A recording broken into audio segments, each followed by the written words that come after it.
Hi, Grandpa. How are you? I am good, Mike. How are your exams going? Well, I have an exam tomorrow. I am very bad at biology. Don't worry. You will do great. Actually, I am having a hard time understanding cell locomotion. Oh, I see. Grandpa, you have been a physician for 25 years. Can you help me with this topic? Please. Well, my practice is a bit rusty, but I think I can teach you with some examples. That would be amazing! Let us start then. Movement means life. So, whenever we are making a move, it tells us that we are alive. The same is the case with the cells inside our body. Yes.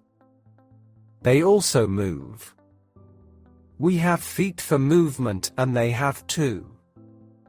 We move forward and backward and so do they.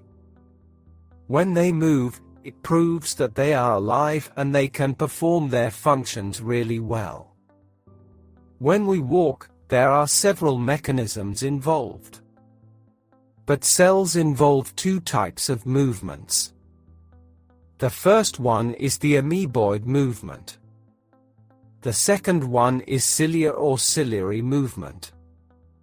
Now, are you aware of the process of inflammation? Let me tell you about it. When a body is exposed to any injury, say, you banged your head against the wall. All the defense cells of your body will come to the place of injury. How do those cells travel? Well, they follow the process of locomotion. So, what will happen if there is no locomotion?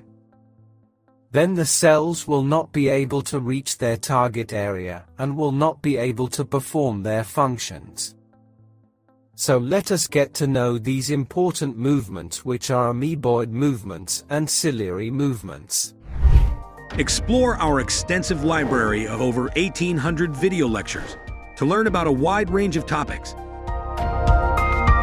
Only on sqadia.com.